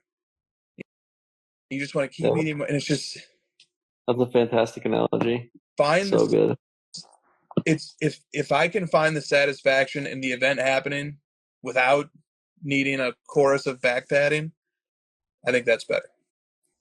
Yeah, it's definitely like the donut of the. It's a donut. You just eat the donut, and you're like, "Oh my god, this is amazing! I could eat 100 of these." And then the next day, you're like, "Why did I eat that fucking donut?" Yeah, it's so true. Yeah, because it's like, oh, I gotta. And who are you even when you get the comments and the likes on something? Who are you even, like showing that off to? So you're just like telling yourself, I got a bunch of likes and comments today, and then what? Right. Yep. Well, the Card Father 13 wrote in to say, "What inning are we in with processed foods?" Someone said that? Yeah, the Card Father 13. Oh, because didn't I have a zag that processed foods are better? One of the all-time great zags. Like, we're in the first inning. We're at the first at bat. I would say we're at the bottom of the ninth. I'm about to die. That's the. Yeah, we're all about to die. In America, we have 25 different ingredients in McDonald's French fries, where every other country there's 3. We're all about to die. Yeah, I would just like to apologize to all the significant others out there who, over the last week, were trying to feed their family things from the outer aisle, and then they said, "Yeah, but you know what? Josh said." Yes. Processed foods, actually. There was an episode of I still listen to the Plain English, the Derek Thompson podcast. He had an episode about the term organic, and he brought on like this expert in an organic field, and it basically it was that term is like mostly made up and BS. Like it's like you have to jump through all these hoops just to get that. You have to spend all this extra money and all these resources to get that term on your item, and it ends up like mostly being like a rubber. It's just like a stamp on something that's not even that real. You don't tell me it's a marketing slogan. It's pretty much it is like technically better, but the things you have to do to get it actually end up making it worse for the environment. Is basically what it means. Processed foods. First inning of processed foods. I think the basis of it was like, don't really overthink it. You know, you don't have to get so specific with like, it's got to be organic in this aisle, and it's got to be at Trader Joe's, and it can't be from anywhere else. Like, it's not that complicated. This zag gets better every week. All right. Oreo stock to the moon. 90s B-ball card says, what is the last 90s card that you each added to your collection? What 90s card do you want most in your collection? Oh, I don't collect 90s anymore. Sorry, Jake. No, that's not what Jake wanted to hear, Josh. Oh, it's been a while. Probably some Penny Hardaway card. Jake just woke up out of a dead sleep, gasping for breath, and he has no idea why. I think this is the last 90s card. Yeah, it is. This is the last 90s card that I added. I added it about a year ago, a little bit more. It's the Jordan from Collector's Choice, 98.99. The base set version, number 2/100, Premium Choice Reserve. That would be the last one. I did pick up like a 90s Jordan insert or two last year, but they didn't stick with me. Yeah. So that would be the last one I added to my collection. What one would I like to add? That's easy. That would be 1997 Rubies. There you go. I want the Gem Master Penny Hardaway. That Duncan got me really jealous. Yeah. That's why you're supposed to be like, yeah, I meant the 15. That card's like worth $5,000. Just down that. I should be. You're right. Because when the penny comes up, I'm like, trash. And then after I buy it, I'll be back on the 120K value. There you go. All right. Goats and Gronk would like to know, do you think more people in the hobby have been to jail or know how to play Prism Monopoly? Jail. Jail. Yeah. We're going with jail. I think a lot more people have been to jail than people Jail and realize. prison are not the same. They're not. Jail just means you got arrested, and it doesn't even mean that you have been processed. So it could be like that could also just be like the drink tank kind of thing, right? Right. The drunk tank, yeah. Yep. There you go. Not to be confused with Shark Tank. Terrible show. Yep. Or great Kind of show, depending on what you. As I say, if you go on Shark Tank, it's like being in prison. Yeah, that's a different style of jail. Yeah, you're forced to listen to Mark Cuban. Yeah, you're being punished for something. Actually, I have a friend who was on Shark Tank, and he said that it was mostly a gimmick, and like you just want to be on the show for the sake of it. But the investments are real. You just don't actually ever really work with the guy. They just like hand you off to their handlers. Yeah. Don't you have to sign over a percentage of your business just to go on Shark Tank? No. Oh. I thought I read that somewhere. No, the deals. You probably did. Are, probably fake the deals and the declining of the deals is real. All right. From Bleecker Street Cards, what needs to happen for Vinny to not always enjoy the show? We need to challenge ourselves to get him to say he hates the show. So here's the thing about that. I maybe like a month ago went and like checked out his PC, and it's nothing that overlaps with what we like. It's a lot of vintage baseball, in-person autographs. So is he saying always enjoy the show, like, and he's actually being sarcastic? Is he from New York or like the New England area? Like, is he actually just being? He's like laughing every time. He's like, thanks. Every time we're like, thanks, Vinny. He always enjoys the show. He's just like these dummies. He actually hates. I thought you were about to be like. Chris, I thought you were about to be like, you know what? I looked at his page and it's mostly just garbage to get him to say he doesn't enjoy the show. That would have been like next level. I couldn't do that to our Vinny. But the thing that I started thinking about is like, well, if we take him at his word that he does like the show and he's not on an epic troll, then like he likes the show maybe because we're talking about stuff that he doesn't already focus on. And so the way to get him to hate the show would be if we just zagged one week into like vintage baseball and in-person autographs, he would just hate the show. I couldn't do that for 2 hours. I can't fake something that long. So that's what I think it would take to answer the question. I think if we just did like a whole show just dude, it would be like 5 minutes. It would be 5 minutes where I'd be like, oh my God, I can't do this. All right. From Cage Lawyer, with Bitcoin flying, how many crypto dick butts did each of you buy this week? A lot. Yep. I'm swimming in dick butts. I actually went and swept the dick butt floor not so long ago. Isn't it at the floor of 0? I don't know. What if it went up? I don't look at it. It's like. Let's go to good old CoinGecko. Oh my God. What do you think the price floor for crypto dick butts is? The price floor? Yeah. Explain to me again, because it's been a while since I've been in NFT world.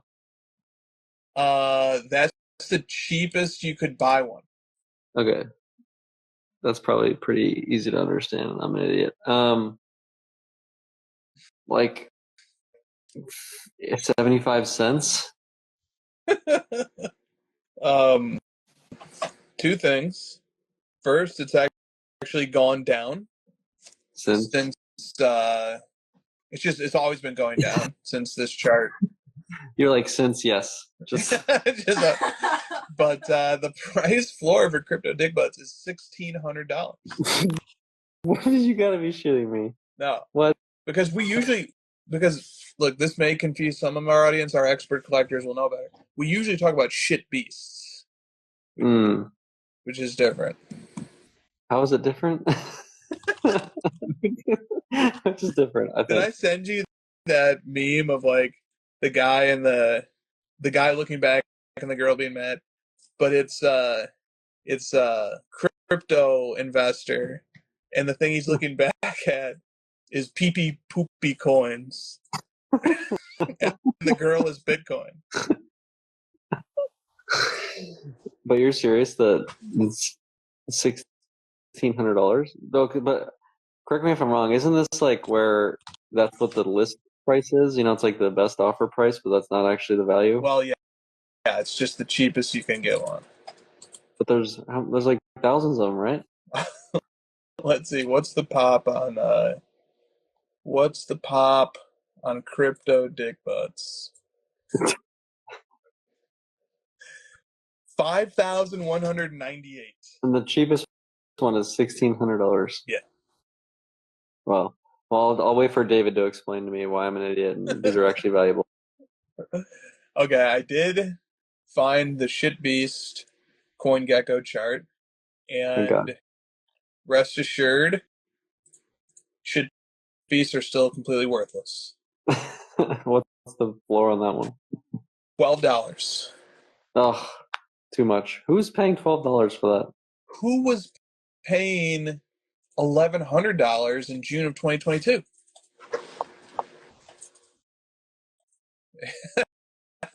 Oh, Maybe I know who. The curators. Yeah. I could curate something. Go ahead. The total number of assets are 9,454. Over 9,000 shit beasts. All right. How are they like those are different? How? They're both ridiculous, made up, silly trolls on the topic on the subject. Yeah, it's just it's the pee poopy butt. Let me see if I can find this stupid meme because I know I recently sent it to somebody. We should buy one for $12. I don't even know where it goes when I buy it. It goes into your MetaMask. Remember that? Don't fucking talk about MetaMask. I can't even say it. Don't start talking to me about MetaMask. All you gotta do is install your MetaMask on your Chrome browser and you're set, man. This is the meme right here.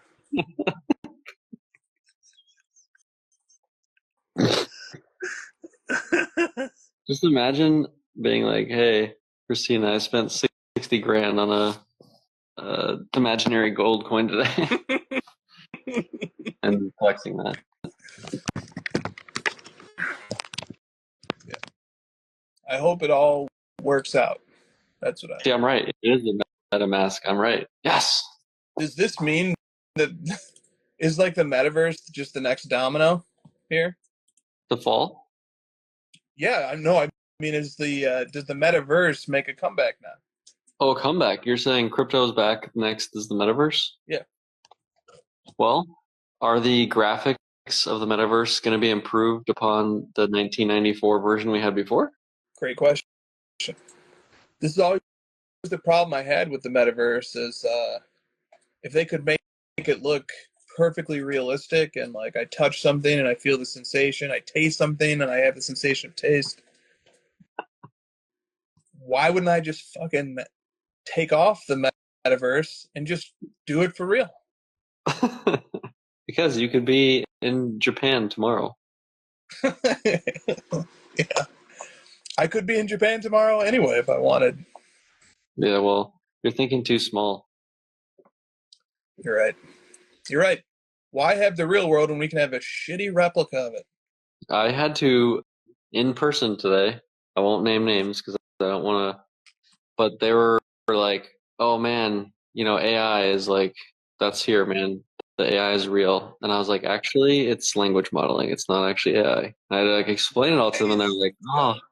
And I went on that whole thing, and they're like, wow, I didn't know that. It's like, yeah, well, they're trying to trick you into investing your money into this, but just let it be known, it's not actually AI yet. You cooked. You cooked. All right. This is always when I just wonder, how do we go on from here? Okay. Hot Sauce Sports Cards says a CJ Stroud NFT only, Black Prism 1 of 1 sold for $14,000. Less than a Kaboom physical card. Facts. Can we say a prayer for the buyer? Yes, we can. Who asked this? Hot Sauce? He's on a real. Oh, yeah. He's on a real rant. Yeah. He's got his beliefs on this stuff. I once heard him yell at someone, "Don't pee on my face," when they were trying to explain NFTs to him. It was epic. But he didn't say pee, but it was hilarious. I support. I like to egg him on. I like to DM him and be like, "Yes, I don't think you're mean enough, Hot Sauce. I think you're being too nice to these guys. You've gone soft on me." Right. Yeah, I support him. I support him. Art Connoisseur says, to improve the actual health of the hobby, should fanatics partner with the makers of Ozempic? Is that the weight loss pill? Yeah. Help me out here. It's not a weight loss pill. It's a diabetes medication that people are using. It's an insulin. Yeah, it's it's not good for you. It's going to have a lot of bad side effects for these people. Okay, here we go. What does Ozempic do for weight loss? Ozempic works by mimicking a naturally occurring hormone. As those hormone levels rise, the molecules go to your brain, telling it you're full. So it's like marketing. It's also like an anti-addiction thing. Like it helps other addictions, I've heard. It also slows digestion by increasing the time it takes for food to leave the body. So you'll be like Russell Wilson, taking one shit a week. Sing. Which was a fake story, by the way. Okay. This is similar to the effect of bariatric surgery. Well, I thought you meant like every Sunday he takes a shit on the field because he sucks. Oh, no. There's a story that he... Anyway, all right. So that can't be helping. What is the hobby equivalent of Ozempic? Because, like, we had some analogy earlier about how... like, just vacuuming up random one of ones is like... Or no. Getting likes is like eating junk food or something. What's the hobby parallel for Ozempic? Isn't it like having more moderation, like not being addicted to things? That's what I thought it was. I thought that was the gist of it. I don't know. I think they're addicted to Ozempic now. Ooh, that's meta right there. That's meta. All right. Good question. Good question, Art Connoisseur. All right. Let's see. Oh, I think it might be time for a Brax Ball Cards question. It's been a few weeks. You can really sense the direction of the show, and you're starting to pull in the middle. Just writing down a title. I'm just trying to think of ways to sneak in Chipotle and pizza. It's hard, but I'm thinking. Yeah. Well, we haven't had any Bill Simmons podcasts to listen to lately. Yeah, well, that's because 85% of his company's on strike. Are they on strike now? I don't know. I thought you sent me they were, or they were ready to go on strike. What does that mean? I don't know. And then he didn't come out with a Thursday night podcast, so he's probably torn up over this. He's on like a 70,000 person Zoom, like trying to convince everyone not to do it. Yeah, he must be. Everyone else is Rosillo and Derek Thompson still put out pods, so I don't know what's going on. Yeah, and I did notice that there was what did I notice? Oh, a few people did not make the solidarity tweets. Like Kevin O'Connor, I saw didn't make the tweet. Rosillo, I don't think, made the tweet. What are they fighting against? I don't know. They want that it's a unionized group of writers and content creators, and they want protection from AI. This is only employees of Ringer, or the Ringer employees are a part of this thing? This is only pertaining to the Ringer. Okay.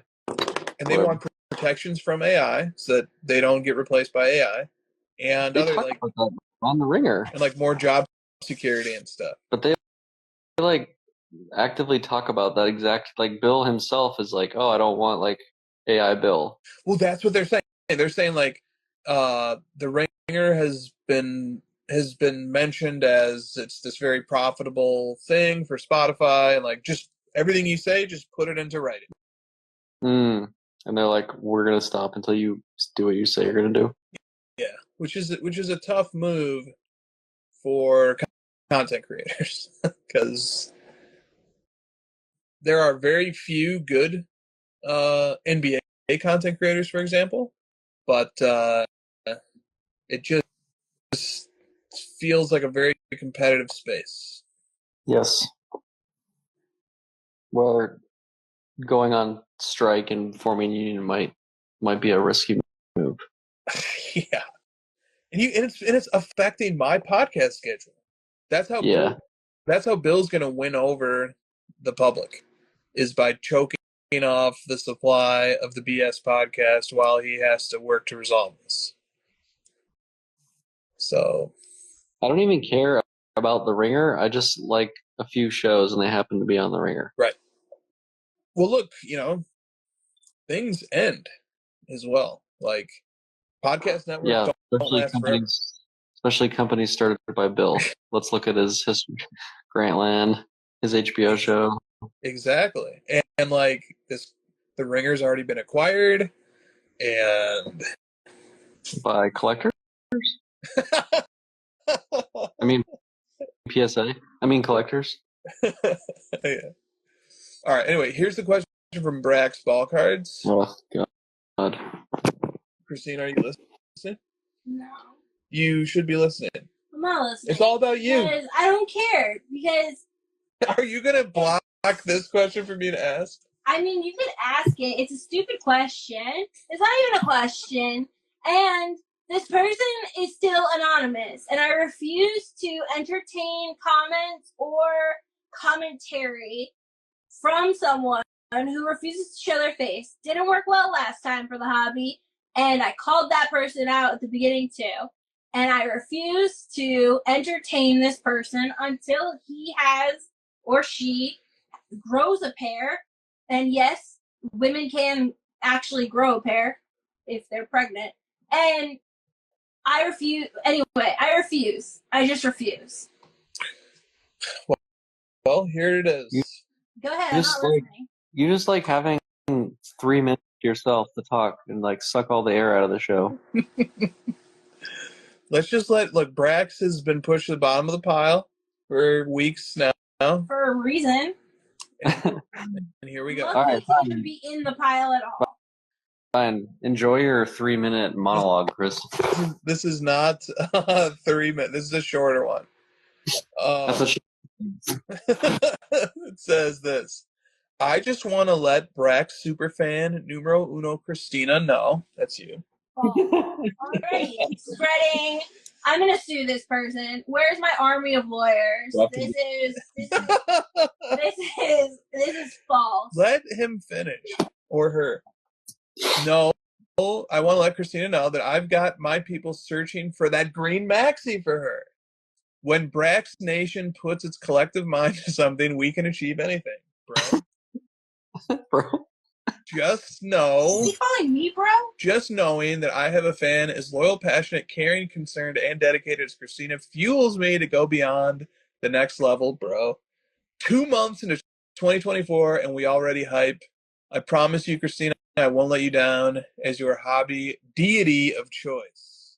This is how you knew what to troll. And it's during Lent, and I refuse. Excuse me, sir, or madam, or however you consider yourself. That is blasphemous. I am currently on a 40-day, cussing down. You are on withdrawals from cussing. I only have 30 everyone cusses since Lent began. And I refuse to let this person pretend like I'm committing blasphemy over here, okay? I am not. Okay, all right. But have you been angrier during Lent? Yeah, this is backfiring on you. The point of the cussing is that it lets out the anger. It does. It's like cussing is like Ozempic.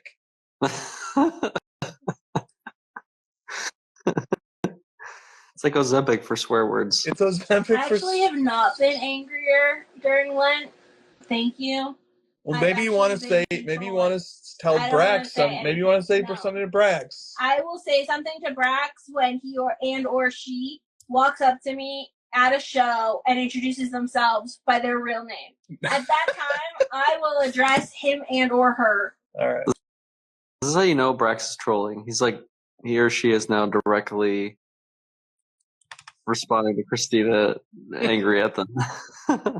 Brax has found some bait that works. Yes, he has. All right. To you, because you're the idiot who read it. I don't think. I apologize. Mark that down as a cuss. That wasn't a cuss. Put your money in the jar. This is getting expensive, guys.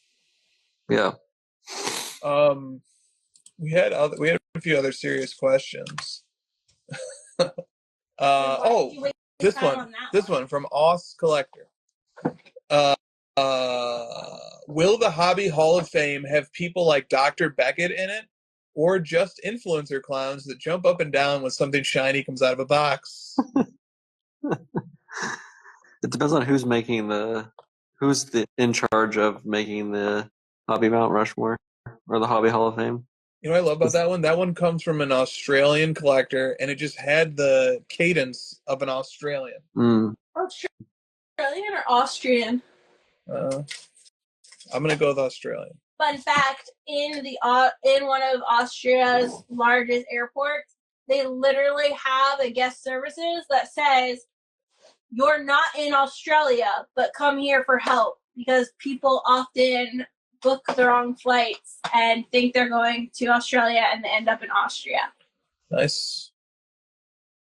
It would be an influencer nightmare. I'm picturing it now. Someone's like, I've made the official Hobby Hall of Fame, and it's, Don't say it. Someone who's been in the hobby for 2 years.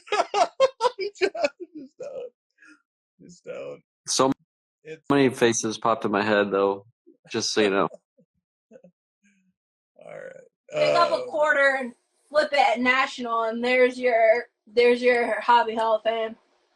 All right, here's a follow-on question from Call Me Pills.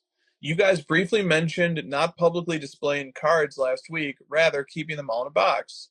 I'd be curious what percentage of people do actually display at least some portion of their collection.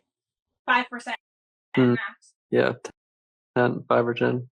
I think it's a lot. I think most people display at least a few of their cards. Where? Who knows? Somewhere. Oh my God, Steve Aoki and Gary Vee for Hobby Hall of Fame. I quit. It's a good start, Perimeter. It's a good start. Don't you have to collect sports cards to be eligible? You definitely do not. Okay. From What Are We Doing Here? Isn't competition good for the hobby? If a new card shop opened near your local card shop, wouldn't that be a good thing?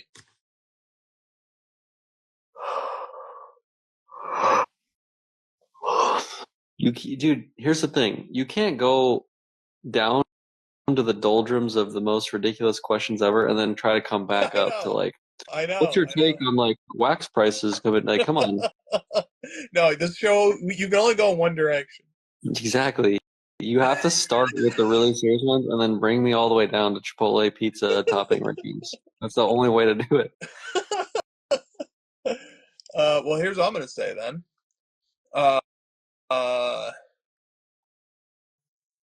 Competition usually good, but you don't want too much competition, and nobody can make any money in this hobby, and then all your hobby shops go out of business and there's nothing left. How about that? How about Because that? there's a lot of vanity companies in the hobby that don't need to make money to exist, because it's just like a company that's there to be the plaything of a wealthy individual or entity. So things get tricky fast. Mm. All right. Collecting Minister wanted to know, I found this question amusing. Who are the top 40 best NBA players in the 2000 to 2024 era? Well, Wow. don't you have your list handy? Yeah, I was going to say, he's wanting us to dedicate like 2 hours, the entire show to this one question. Dude, it would take me months to prepare the answer to this question. Yeah, we know. Oh my God, so many spreadsheets. You'd make like all these spreadsheets. I haven't even like done any spreadsheets on the playoffs yet. Yeah. We need to Check back. we need to get you another hobby. Check back in a few years, Collecting Minister. Start, Christina, give him some of these books. He needs to start reading these books. I picked up a different hobby recently. Not shaving. Yeah, it's creeping into my shaving time. What is it? Here, hold on, I'll show you. Oh my God, it's a picture of a dumpster. Here we go. He's a, well, you're now a trash man. This is my new hobby. Oh, okay. I can see that. This, if you see this, you're battling me. Are you playing AI? Yeah, mostly I just solve puzzles. Are you playing against other people? Sometimes, but I'm not very good. You know that Nat's on there, right? Hmm? You know that Nat's on there, right? Oh, is he? Oh yeah. Do you know what got me started on this? No. Frazier.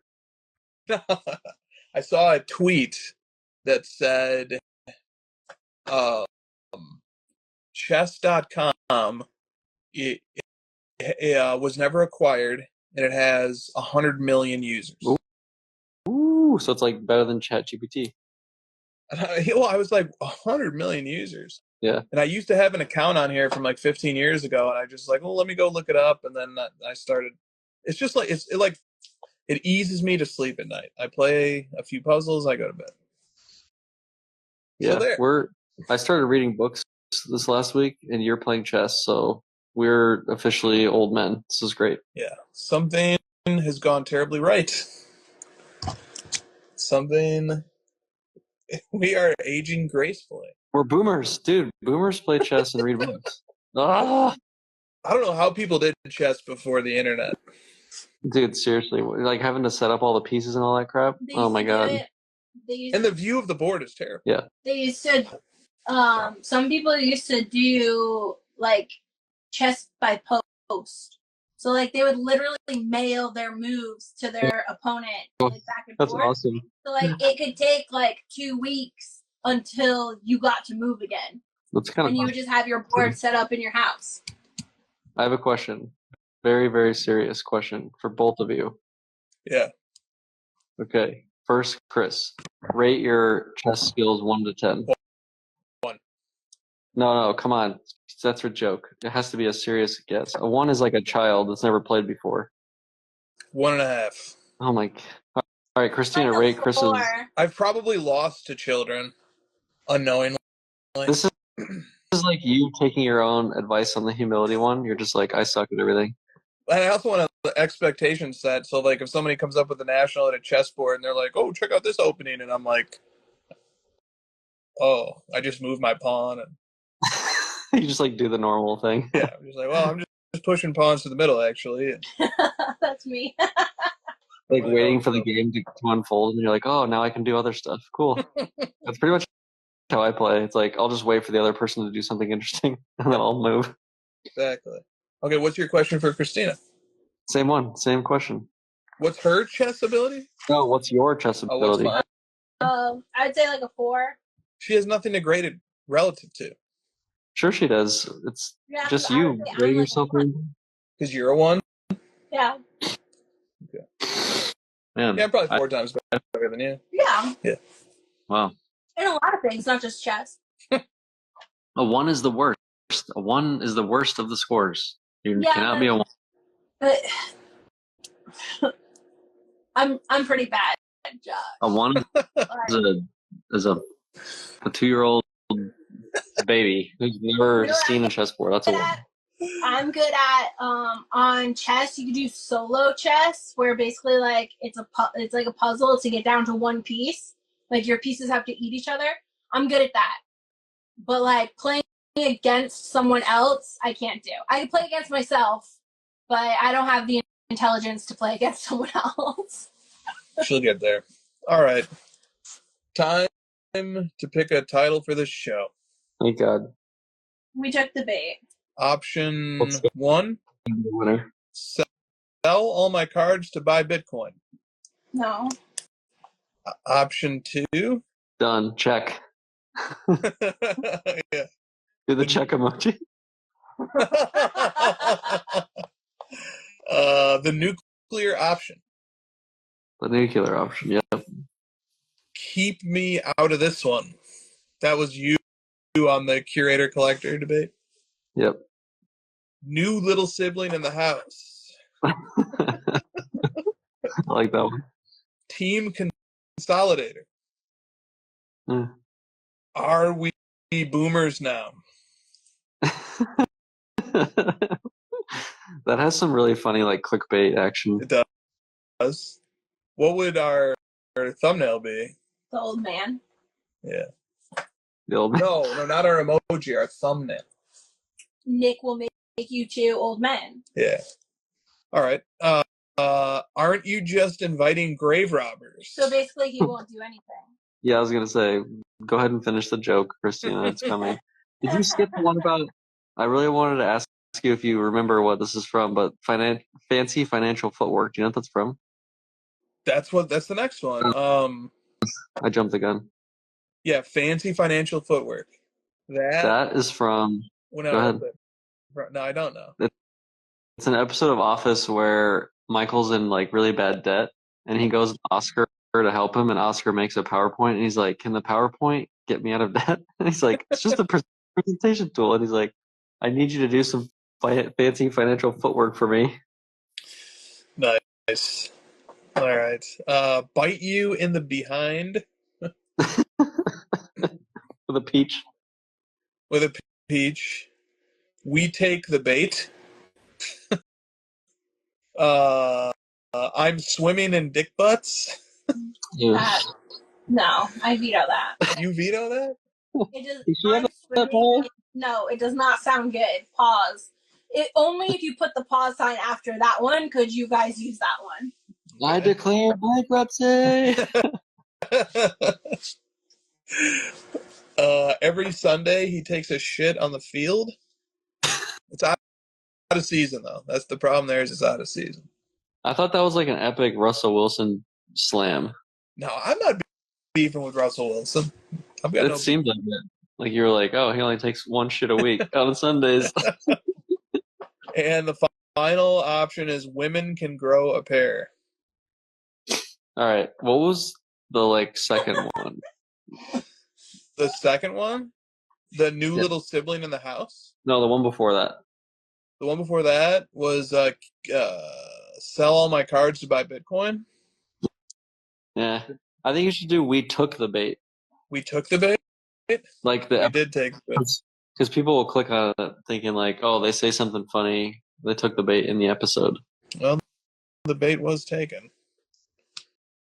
Do you veto that one? I'm cool with that one. We took the bait. We took the bait. What's your favorite? Probably that one about dick butts. Now that you know that Christina hates it, what's your favorite? Exactly. That helped narrow it down a lot. If I were to cast a vote, it would probably be sell all my cards to buy Bitcoin. It should be women can grow a pair because it's women International History Month or whatever it is. When's Men's National History Month? That's the other 11 months. I think that's November, isn't it? No, not November. Isn't that about you guys? No Shave November, you mean? Oh, is that what it is? I don't know. No, Well, not November. Maybe someone should tell Chris it's not November right now. I'm too busy playing chess. The crypto one is more clickbaity than we took. Literally, it's more clickbait than we took the bait. It is. I don't think anyone. I just think it's funny because it would never ever happen. No, I understand. I'm just saying I don't think clickbait is required for this show. I don't think anyone stumbles upon the show and is like, "Oh, I'm gonna click this due to the title." Like, people, I don't know. You don't believe you underestimate titles? I don't. All right, so where are we going? We're going with We Took the Bait. Well, here's the thing. I'm really upset that we have a scenario where we have a title we really like and it will just never get used. That bothers me. Which one was that? Unless next week I just like start saying that phrase over and over and over, just force it. No, look, in life there's winners and losers. It happens. You know, only one title can win. Only one team can win the championship. Only one title can win, and they just move on. Do you watch the Super Bowl with people that don't really want to watch the Super Bowl? Like, Never. you know, they're there for the commercials? Never. Well, I do. Never. And at the end of the game, those people always say, "Oh my gosh, I feel so bad for the other team." Never. I would never do that. Can't do that. All right, we're going with We Took the Bait. All right, fine. I like the crypto one though. Well, wait, which crypto one? There's only one. Well, there's two. There's the Bitcoin, and then there's the dick butts. Not that one. No, we'll go with We Took the Baits, and I'll see if there's like a little hook and a worm emoji or something. There is. There's like a fish on the end of a line. All right, sounds good. Maybe if you guys are lucky, we'll see you next week. Oh. CY Card Ladder is the most respected sports card analytics app on the market. We have virtually every card in our system. If the card you are looking for ever sold on one of these platforms, you can find it using Card Ladder's sales history. Easily find recent comps and get a better estimate what your cards are worth. CY Card Ladder is the most trusted and the most reliable sports card analytics app on the market. We know what you want, because Card Ladder was created by collectors for collectors. Join the innovators, not the imitators. Card Ladder, constantly innovating. Try it for free. CY Card Ladder is the industry leader in sports card data. Card Ladder, we're just getting started.